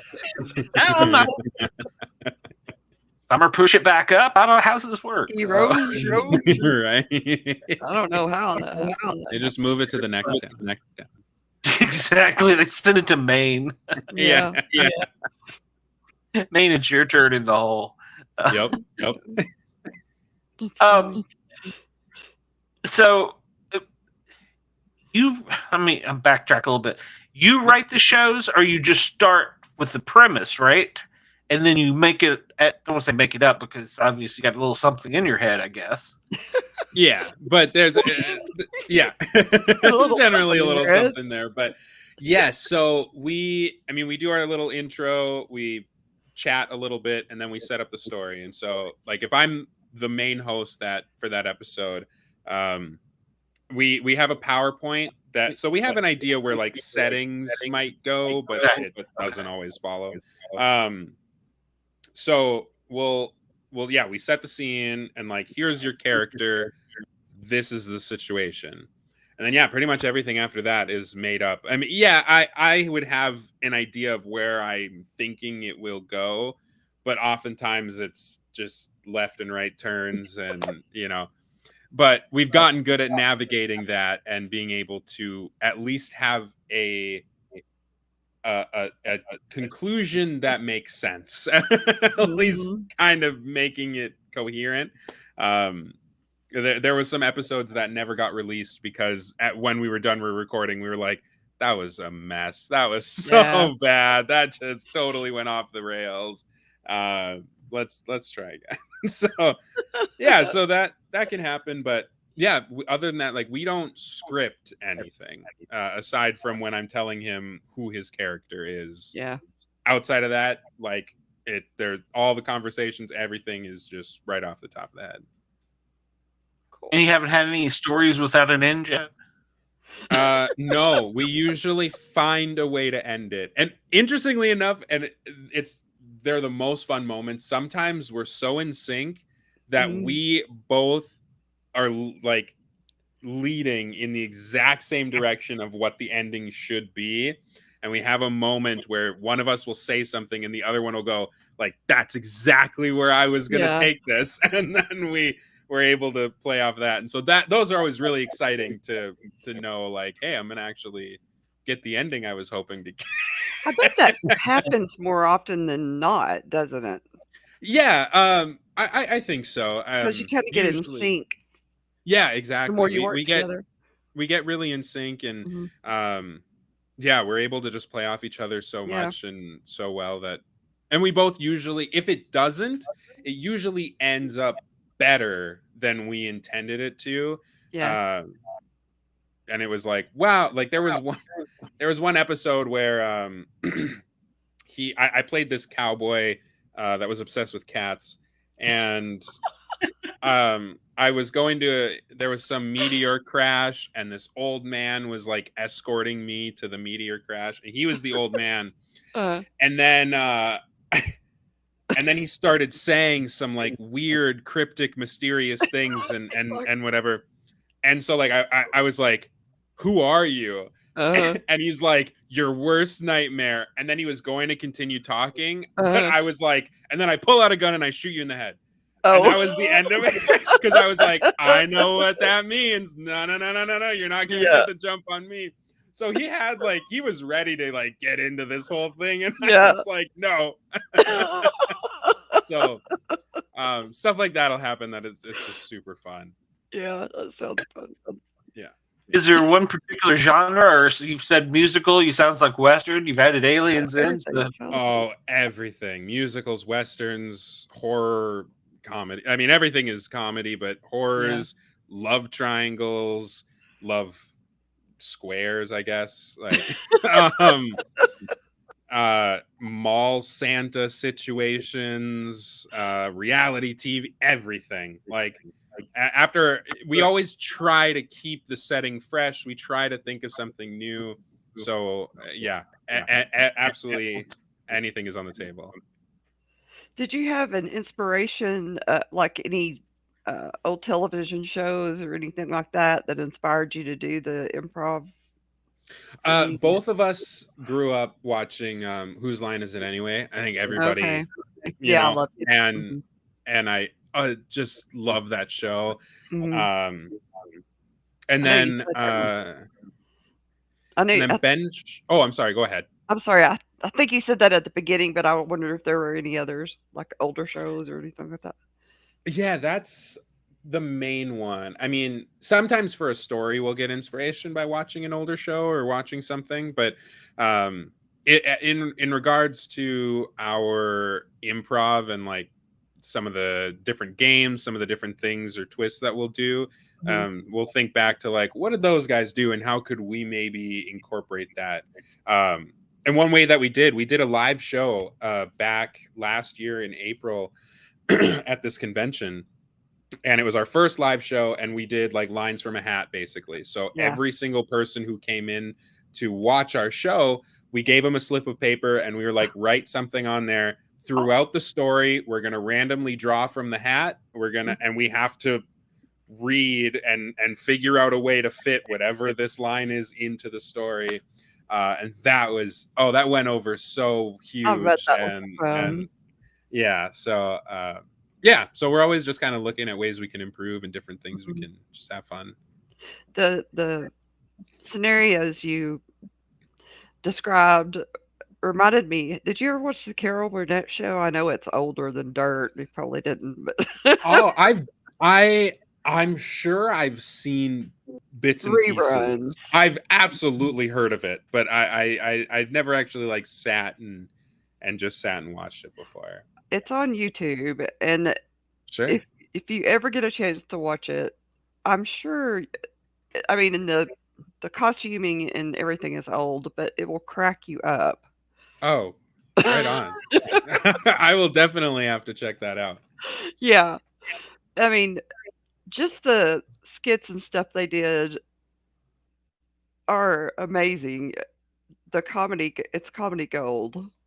That's awesome. Yeah. Yeah, I've heard, like I said, I've heard of it. I'm sure I've seen parts of it before. Yeah. Yeah, I will absolutely have to check Yeah, that out. I think you'd like it. I mean, I it was. sure I was hope a so. kid when it was on, but I mean, it ran from like 60 something to like in the mid 70s, Sure. maybe early 80s. So Yeah, I was thinking it early was 80s. really popular. Yeah, early 80s, I think maybe. Yeah, I mean, I knew it was a big deal. Yeah. Because I'd heard of it, and I was born in the 90s, so Yeah. that was. Yeah, you're a baby. You're a little baby. She was one of the But, first real female comedians that kind of made it, Yeah, if you think about it. but Sure. Yeah. I'm sorry.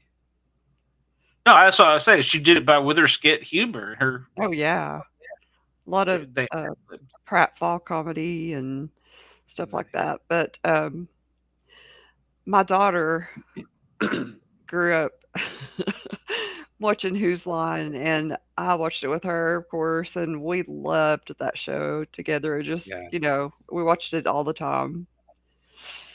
But yeah, that's one of our favorite things. So Yeah. I'm gonna turn her on to your show. I mean your channel. She'll like it.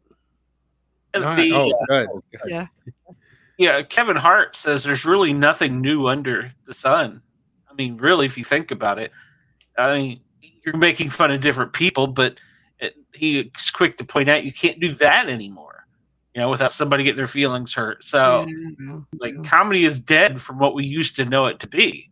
Sure. And I think it's kind of our job as podcasters to bring it back, really, because if you don't, we're just like, I'm a guy with a mic. If you don't like me, tune me out. You know what I'm saying? Yeah. The person that does like me is going to, what I'm saying, I will influence somebody. And I think it's our job to get out of this little rut with comedy, because it's safe to make fun of politicians and stuff like that, but Right. you got to be able to have fun with yourself. Yeah. Oh, Yeah, I 100%. mean, Yeah. we could sit and make fun of each other, on our when there's a group of people, and people will complain. They can. I'm Right. sure Glenn gets a lot of complaints about us making fun of each other, or stuff. PETA. Yeah, we've gotten complaints from PETA before because Oh, wow. somebody said something about hitting a possum. Well, you better take it easy with PETA. I know. Possums in a bag or something like Yeah, something crazy. It was just, I mean, that. So yeah, that's also one of our gags. I'll be like, oh, great. Now you got PETA on here. You're gonna, yeah. last But, week I when mean, Tina had us playing video games where I would read whatever the computer generated, and it was what I would rather or rather not, I think is what it was. And so it come time to go to Andy. Yeah, would you rather? And the question was, would you rather be glued to an aircraft wing or the front of a cruise ship or something like this? And I'm sitting here looking at this question. Andy is in a wheelchair. Has been his entire life. I'm like, how am I gonna ask a guy with a straight face, can I put your ass on a wing? Because then I started picturing it, and they're watching me, and I'm trying so hard not to crack up. I'm going, like, oh no.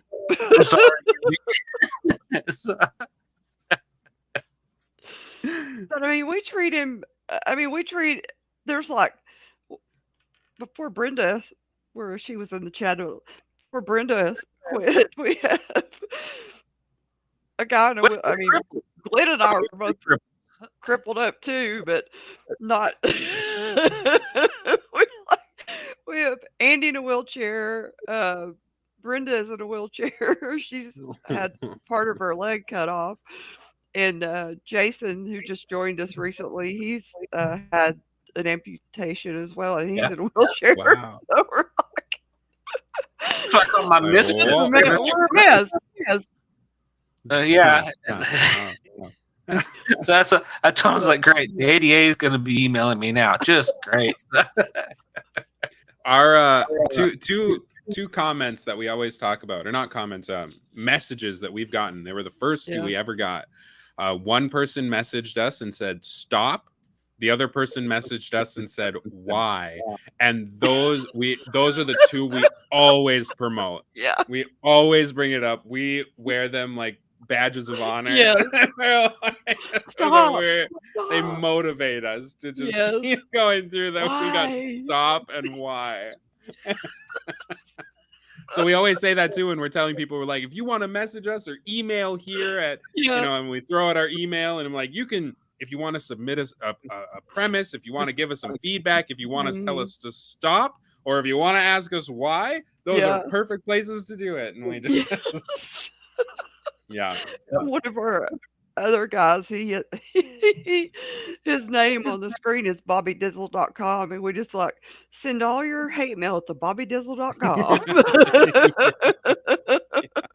Exactly. I don't want any more. I'm done. Well, we're like, if you love us, like and subscribe. If you hate us, subscribe and turn the notifications off. Just give us the numbers. Just give us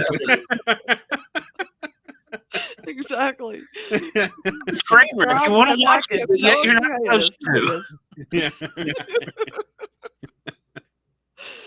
Leave a hateful comment underneath. It's okay. Yeah. It doesn't matter. The algorithm doesn't read the comments. They just see the numbers. What was it? Howard Stern said, hey, at least they listened. They listen because they either hate me or they listen because they love me. Either way, they listen. So. That's true. That's true. Yeah. We'll never get to his level. The king of king of all media, I think is the title or something like that. Wow, that's a huge title. Yeah. Well, I remember listening to him when he was just a DJ on a local FM radio station up north. Oh, sure. I remember the day he got fired, actually. It was the day after Washington, D.C., the Air Florida crash. He called as a joke. He calls Air Florida and gets a human, and he asks how much a ticket, one-way ticket to the 14th Street Bridge is, which is where the plane crashed. And then he asked if they were serving ice water on the flight. He was gone by 11 o'clock. Wow. That's bad. He turned up on K-Rock up in New York after that, and that from there he just made it. But it was because of things like that made him who he was. He was a shock jock. Yeah. He was. Yeah, that was pretty shocking. So And then you have G. Gordon Liddy, who started up on DC radio with the sound of machine gun fire and tells everybody how to field strip a 45 and an M16 or whatever military rifle is. I don't know what they are. In the dark, blindfolded on the radio. It's like, these are radio legends. How do they do that? Yeah. Oh my gosh. That's crazy. It is crazy. Yeah. I mean, can you imagine for your show, one of the business you've got to field strip a weapon? You know, today's time it might not be so bad, but back then, Yeah. Today's time it would not go over well either. All the guns. Depending on the timing, So all the people against guns, they would be like, "Why? Stop!" And why? You got it. Stop and why? That's all we want. Just tell us to stop and ask us why we're doing it. It's been years. We never responded to those messages, and we should now. It's been years since we got them. You should. We should just be like, "What are you talking about?" Yeah. Hey, Hey, this was in my spam folder. What's up? Yeah. Why? What's going on? Yeah. Everything all right with you? Yeah. How you Did you listen to this week's show? Yeah.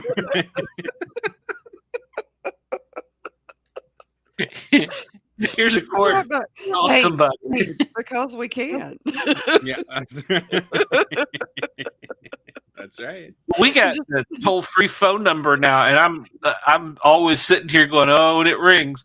And one of the first times it rang, I didn't answer it quick enough. I was like, "Well, hell, I figured this out. I got redial." Oh So yeah. I called him back. Yeah. It was one of our regular listeners, but it was just funny. He was like, "No, you're not hanging up on me." Oh gosh. So that was funny. We are blessed by Ross at Radio Yergs.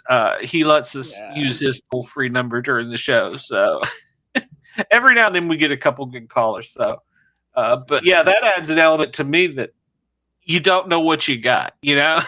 Yeah. One of our co-hosts called in, and at first I wasn't 100% sure it was him or not. I was 90%, but I wasn't 100%. And he starts telling this great story, a ghost story about when he crosses a bridge, a ghost jumps in the truck with you. And I'm thinking, okay, I'm pretty sure this is who I think it is. And then one of my co-hosts, Bobby Dizzle, he asks, he's getting into it. He's asking a whole lot more. And finally, Todd, the caller, says, "No, Bobby, he's hanging on the four-wheeler in the back with his hair blowing in the wind." I just lost it. Because well, you had a Honda Element or whatever, some four-wheel drive or go-kart that you're towing, and he's just hanging on. She's just hanging on to it, waving it, their hair blowing in the wind. I was dying. So funny. Oh my gosh, that was so hilarious because Bobby was just dying, laughing at him, and the guest didn't have a clue what was going on. The guest didn't have a clue, and I'm trying really hard. I'm sure it's time. I'm not sure it's time. Yeah. And I was like, just sitting there shaking my head. I knew who it was. And Glenn was looking really confused, and I'm like, "You know who this is?" He was like, I was still playing. Like I said, I was about 99%, maybe a little less than that, convinced enough to where I was like, "Let's just play this out and see how it goes." Sure. Did the ghost like get in the car with you? He's like, "Yeah, they got in the back seat," and it was like every time you cross that bridge, it appeared in your car. And I was like, he's telling them how it traumatized him. I'm sitting here. Yeah, it traumatized him when he was just, a kid. And the guest just did what? And he was being serious. He wasn't making it up. He just told Bobby that it was on the back of the four-wheeler. Yeah. Sure. And he's trying to hold it together. Too, and I'm going, whoa, I don't. This is either going to be ugly or funny. I don't know which. Oh Lord, it was so hilarious because it was just weird. Yeah, probably the closest we ventured into your world. So yeah, he was trying to be serious, and Bobby thought he was being funny, and Glenn didn't know whether it was him or not, and it was just like a big mess. So and I think wasn't our guest the ventriloquist? Yeah, she was a ventriloquist. Her puppet was confused too. Yeah, yeah. It didn't even have anything to do with paranormal, and I don't know. Yeah. Yeah, we had a ventriloquist on. He calls him a ghost story. I'm like, sure, why not? Sure. Ventriloquist didn't know what to do. So, yeah. And she was a ventriloquist that would perform at like kids' plays and stuff. And so, why are you calling him right now with this story? Yeah. So that's the closest we ventured into your world. And it was a little bit. But it made for great radio. It was one of our most popular shows. So. Good. Yeah, I'm glad it was awesome. And so if you really would add something to it, just add a toll-free number, and whew, you never know. I don't know. That might stir it up a little bit too much. Yeah. Like, oh my gosh, how are we gonna navigate this? Yeah. Yeah, that would be How you get to the end of the story with the ghost hanging on a four-wheeler. So. Yeah, right. Out of your stories, which is your most favorite? Aside from the musical one, that's probably my most favorite, just because that was the most fun recording. But I think episode 100 might be my most favorite, because it was a two-parter. We had a ton of build-up for it. And from episodes 1 to 99, we had developed this multiverse. So there was starting to see some character crossovers. There was two different universes that were like traveling, and all this stuff just developed. And so we figured episode 100, all of it's coming together. And it was awesome. It turned out great. It was very kind of bittersweet to bring all those characters together, but also know that we're starting a new season and we're not ever going to touch those guys again. But all of the production sucked to do. Oh, no. To have to comb through 99 episodes to figure and then write down how everything connects and try to figure out timelines and figuring out, okay, this character is like this and these are the episodes they're in and they take place here. Like, it sucked to put together on the back end. So it's probably, I think it's my favorite because it was our biggest accomplishment. And it was such a milestone for us. Like, we were 100 episodes in, and but yeah, it was one of those things where like, wow, that was awesome. Let's never do that again. I can imagine. Yeah. How long was you hate it? How long was the episode? Each episode, oh gosh, I would say each story was probably each 30-45 minutes long, probably. Oh, that's good. So we did one where he hosted the first half, I hosted the second half. So yeah, the two-parter. Yeah, and I mean it was pretty good, and we had a lot of fun in post-production, because since we started doing video editing, since we're telling stories, we add a lot of visual aids or some different special effects just to really, help paint the picture to people watching. And we really did a lot for episode 100 to amp it up. And yeah, like I said, there were a lot of late nights of just so exhausted, but like, I just have to power through doing this. But actually getting together, actually telling the story, and then just seeing it happen was unbelievable. So much fun. Yeah, definitely a celebration after that. So did you guys play all the characters, or did you have other people come in, or? Yep. So we had to write notes because there were so many characters, and we had to write who played that character in the past. So So we had to try to remember, because usually when we're telling these stories, it's like, maybe there's like, usually the person who's not the host, they just have one character to play. Right. And then everybody, and then I'll play, maybe there's like 3 or 4 other characters in the story, maybe. Sometimes there's only one other character in the story. And so it's usually not that bad. But when you were trying to juggle like 10 different characters and remembering their different voices, their different personalities, having to go from like a Western gritty cowboy and then do like a Mickey Mouse thing. Yeah. Like, you get lightheaded trying to do all the bouncing back and forth. And we were in his garage, so there was not air circulation. And I definitely remember at the end of 100 part 1, I won't spoil who, but a character died, and I was so happy because I was like, I'm gonna pass out if I have to keep doing his voice. I am seriously like, I can't. Because the character was like this weird neurotic, and he would hyperventilate a lot. Oh, so I was my sitting God. there like hyperventilating while like through my lines. That's terrible.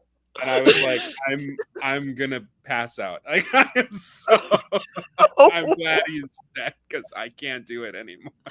Yeah, that would be bad. Yeah. That sounds a lot of fun. But yeah, it was a ton of effort, and then just to see it happen. I mean, that's like any big project. If you put a lot of effort into it, once you finally see it done, it's the best. So. Oh yeah. Yeah. You said so after season 1, which was up to episode 100, all those characters are dead to you now. You're all fresh from here on out.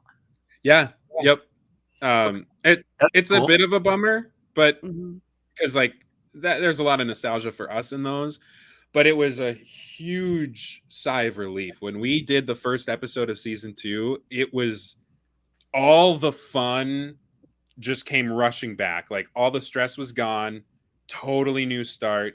We don't have to remember any past events. We don't have to try to keep whatever straight. Like totally fresh and new. And it was also it was fun too because we kept the same structure, but we tried to do a little, just alter it a tiny bit. And so it was kind of fun figuring that out. And yeah, it was just the fun of figuring it out and starting new again was just amazing. And yeah, we've recorded 7 episodes for season 2, and it's still super fun, and we're still trying to do new things and trying to get a live show set up for this year as well. So yeah, so a lot of things. Yeah, like I said, we just try to keep it fun and for us.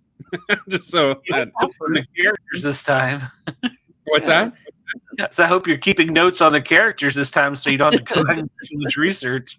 You'd think I would be, but yeah. I didn't think to do that. I should probably do that. Oh no! I don't know. I was just gonna say, I always ask podcasters, how do you know when it's time to start the new season? How did you know? We had always, yeah. I mean, for us, once we started developing the multiverse thing, once we started connecting stories together, I think it just came out that one of us had said like, oh yeah, in episode 100, we have to have it all just come together. So we were just talking, we were just hyping it up. And then it just kind of became that. It was like, we had always discussed it. We're like, okay, episode 100 is going to just be this big event. It's going to be all this stuff coming together. And we established that. And then I think we just started calling it a new season. I don't think we really had any intention of there being seasons, but we were like, we're getting rid of all these characters. We're starting fresh. Like it's basically how a new season works. So, yeah, it was more just the terminology was just there. But yeah, we just knew 100 was going to be a big bang and then it was going to be something new. I don't think there's a way to do it. I did mine with the calendar year. I was like, all right, we're in a new year. Yeah.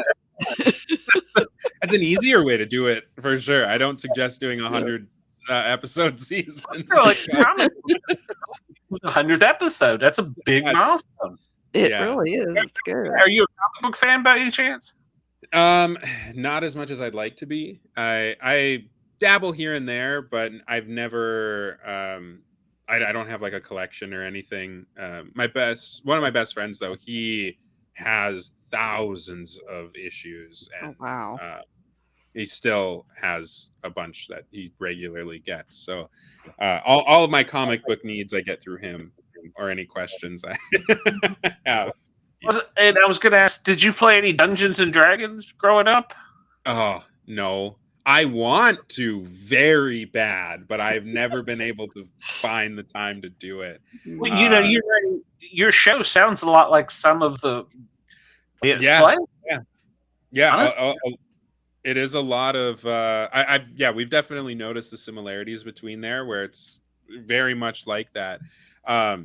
We've talked about starting a kind of D&D podcast thing too. There's a million of those, but like there are. Be fun. Yeah, that's a world I didn't want to mess up because they're mean. But we I played a lot of like RPGs and stuff, like video games growing up. So not the same thing, but there's similarities in there when it comes to character choice and doing your own thing and all that kind of stuff. So, and I've always just been a storyteller. I've always just loved to make up stories. So. Very cool. Great. Well, Mike, we've talked your ear off. You came on early. I appreciate it. Of course, Tell everybody where they can find you. Any pertinent information and wait. Where to post at what? You forgot to ask him if he's ever had any paranormal stories. Oh, shoot. The whole reason the show exists. That's right. I'm sitting here trying to think. Yeah, I'm looking at the time thinking, God, I've pushed you to talk that long. We'll get to where you think you be found. Yeah. Sure. Well, no, but some people don't like to be. That's why I was going that way. So. Oh, yeah. Have you ever had any paranormal experiences? Seen Bigfoot? Poltergeist? I don't know. Yes, I very much have. And I don't know what the regulations are for going overtime or anything. Oh, we can go overtime. Okay. Yeah. Because there's a little bit to get into. So when I was 13, my mom, my stepdad, and I moved into the house that my mom still lives in now. And it was just a pretty small townhouse. And just to kind of give you a little bit of context of the layout, when you walk in, there's a small entryway. Straight ahead of you are stairs that go upstairs, and then off to the side, it goes to the living room, and then it kind of wraps around dining room to kitchen and kind of wraps around the stairs there. When you go up the stairs and then you take a right, the bathroom's right in front of you. You take another right, so the hallway kind of wraps around, and there's 2 bedrooms. So that does play into the story, so that's why I'm explaining that. But so ever since we moved in there had just been very off feelings that I had about it. Anytime I was home alone, anytime, certain instances, it just I just couldn't shake this feeling that like I was not safe. And as I got older, it changed a little bit, but what never stopped was whenever I would walk up the stairs, it would feel more intense. And whenever I was in the hallway upstairs, it felt like somebody was just right over my shoulder, just staring down at me. But the moment that I would cross into the bathroom or cross into my bedroom, like once I got into a room, the feeling would dissipate. I'd feel calm, like it was fine. Mm-hmm. And at the time, I was like, whatever, I guess I'm just into my own head about this. I was trying to, shake it off. It's, and my mom had experienced a few things too. I took a trip to Europe when I was 19, and my mom said when I was gone, she woke up in the middle of the night and saw like a light floating in the hallway right outside of her doorway. And it like kind of was bobbing around a little bit, and then it went away. And she said that happened a couple nights when I was out. And so we talked about that, and there were just weird instances. It would feel like if I was walking down the hallway, sometimes it felt like somebody was walking towards me and like would walk past me. Mm-hmm. I would almost hear a whisper or something like that. But I always just try to tell myself like I'm psyching myself out. It's in my head. It's whatever. My now wife, the first time she stayed the night at that house, my parents were out of town, so it was just the 2 of us. And we were up in my room. We were just about to fall asleep. And in the corner of my eye, I looked in my doorway. My door was open, and it looked like a person was standing there watching us. When I did a double take, there was no one in the hallway. And I went and I was like, oh, I got to use the bathroom quick, just because I wanted to be sure, but I didn't want to freak her out. So I didn't mention anything about seeing a person. I just went to the bathroom, looked around a bit. I'm like, okay, I guess it was just the light playing tricks on me. I'm just going to go to bed. A month or so later, I was talking with my wife about how creepy my mom's house always made me feel, how whenever I was alone there, I felt like I just was not welcome, like I wasn't supposed to be there. And she said that she was like, I wasn't going to say anything, but the first night I spent the night at your house, it looked like when we were falling asleep, like somebody was watching us in the doorway of your room. But when I double taked, there was no one there, and I didn't want to freak you out, so I didn't say anything. And I said, "No, you didn't," because it's the exact same. So that was creepy, and that really solidified, like, okay, so it's not just me that's getting this really freaky, uncomfortable vibe from this house. And I do remember at one point too, the neighbors were telling my mom that we were the longest family to stay there. People just moved in and out of the house all the time, which at the time I was like, oh, okay, that's weird, I guess, but not super weird. But where it all is, the part that freaks me out the most, and it all came together years after I move out of the house. I never talked to my mom about this stuff. I never told her about how, like, this heavy presence, how it freaked me out. The hallway specifically was where it felt the most intense. A lot of times on the main level, I felt okay. And every time I was in the bathroom, the bedrooms, I felt fine. That hallway just was too much. I never told her that because I didn't want to freak her out. And also I was like, I don't know, it could all be in my head. Yeah. And we were talking about it, and she was telling me just a few things about the house. And she was like, oh, and before we moved in, because they visited the house before I ever saw it, the previous owners had put in holy water crosses above every doorway upstairs. Oh, wow. And I was like, that's odd.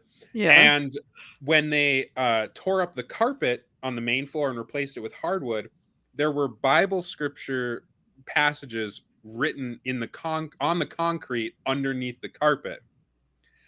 And so I was like, now I'm to the point where I'm like, I'm not even going to bother rationalizing this, because the fact that there's the Bible scriptures downstairs where I feel fine. And I feel this intense, uncomfortable, dangerous feeling when I'm in the hallway. But the second I cross through those doorways that had crosses written in holy water above them, I feel perfectly fine. Like, all of it adding up, it was like, I can't convince it feels crazy to think it's a coincidence. And I'm not going to try to rationalize it. It just is what it is. Yeah. And that house still freaks me out, but she still lives there. Does she still feel presence in it? She doesn't really feel it as much, but my wife did. She would tell me when she was upstairs, and she would, even if we were all hanging out downstairs, but she would go up and use the restroom, that she felt like she had to be fast, because she was like, it felt like she wasn't supposed to be in the house. Like somebody really did not want her to be there. And a couple other friends had also mentioned, like, it just feeling off. So that's the one where it was like everything was weird. And then I had that conversation with my mom, and I was like, I can't, it's not in my head anymore. Like, I'm just, all right, you got it. Seeing the guy was buried in the concrete down there, and they felt guilty and put Bible scripture. Oh, no. Yeah, right. That was my first thought. I was like, Jimmy Hoffa. So yeah, right. And so I was like, people moving in and out of the house, crosses above it, like everything lining up so perfectly that I'm like, it's all right. It is what it is. And I'm not there. I don't know what, but it doesn't sound like it likes people. So I'm like, I'm just gonna let it be what it is. I was done saying like, oh, it's probably this. It's probably like, nope. It's whatever it wants to be. That's fine. Right. I'm not gonna mess with it. Just hurry down the hall. The old people called it the Haints. So the Haints. Whenever I would tell my friends, or even when I told my wife, I was like, sometimes I hate telling the story, because I'm like, it sounds like I'm making it up, because it's so like, but I swear not a single word is exaggerated. Every single word is true. And like, But I always tell people, I'm like, you're gonna think I'm lying, but I'm not lying. Like I'm being entirely serious. No, I believe you. This crowd and audience, everybody probably believes you. Yeah, it's heard similar. Oh yeah, it's so funny that both of you saw the man in the doorway, but neither one of you wanted to freak the other out. Right. Like, if you'd said something, we'd been out of here. Yeah. Oh, when she told me that, I lost my mind. I was like, "There's no way that like that wasn't just in my head." Like that's. If I was over at somebody else's saw and I saw something, I'd be like, "I gotta say so." I couldn't think of myself. I'd be like, "What's going on here?" Yeah. Oh man. So how many years later was it that she told you? What's that? How many years later was it that she told you? I think it was a matter of months. I think it was months later because we were So it was still fresh enough for her to remember it fairly well. But she described it the exact same way that I experienced it. And I was like, and I never told her because I didn't want to freak her out. So I was like, what? Yeah. Like, no one else. I'm like, this is supposed to be in my head. This is supposed to be tricks of the light. This isn't supposed to be actually happening. That did not happen. Yeah. Like, what are you talking about? You try and convince yourself sometimes. Yeah. Yeah. But there was just a lot of weird stuff. And I mean, my mom says that I always had kind of a connection or sensitivity to it, I think is how she puts it. Because when I was really little, so I have a grandpa Michael, but that's not who I'm named after. His first son was also named Michael, and he passed away on April 1st, a few years before I was born on April 1st. And so I was named after my uncle Michael, who I never met, and he lived in Texas, and we're in North Dakota. So none of my mom had never met him. We never talked about him really. And when I was really little, my mom was talking to me and she was like, "So Michael, did you know that you're not named after your grandpa Michael?" Mm-hmm. And according to her and multiple other people in my family, I was like, yeah, I'm named after my uncle Michael. And she was like, how do you know that? We've never talked about him. And I said, my uncle Michael told me. Oh, wow. Isn't that crazy? And there's been instances as well. My junior year in high school, we had 5 classmates of mine pass away that year. And it was in with, I think, 2 months, within the span of a month and a half, 2 months, that all that happened. Yeah. And I remember being really bothered because it didn't affect me as much as I thought it would. Mm-hmm. And that bothered me a lot, that I wasn't like torn apart as much, by it. And my mom had a coworker who's a medium, and she was talking to my mom, and she had said that she sees a man and described what he was wearing. She said he's standing in front of a grandfather clock, and kind of described him a little bit. And my mom said, I don't really know who that would be. And her medium friend said, well, whoever he is, he's shielding Michael from all of the deaths that are happening at the school. Oh. And so my mom reached out to my dad's side of the family, where my uncle Michael is related on that side. Mm-hmm. And she reached out to my grandma on that side and said, hey, does this ring a bell to you at all? Because I have no idea who this would be. And when she described it, the grandfather clock, what they were wearing, they told my mom that is the only picture they have left of my uncle Michael. Oh, wow. I have never seen before. Wow. My mom has never, I have no idea what he looks like. And so I was like, wow. Oh, wow. Yeah. You need to contact Nikki, one of my former co-hosts. She does pictures, drawings of your loved ones that are with you in the background. Wow. That's amazing. You gotta check some of those episodes out we had. It's cool but creepy. So yeah. Okay. Yeah. Wow. Well, now I'm gonna let you go. you've talked. I know you have. You got kids and stuff. So tell everybody where you can be found and what. Tell us everything. Yes. Oh, yes. Find us on all the stuff. YouTube is the biggest one. Check us out on YouTube. We put a lot of work into video editing, and it's M&A's Excellent Adventures. You can find us on all the social medias: Instagram, Facebook, Twitter, TikTok. Just search our name. You'll find us on all the platforms there.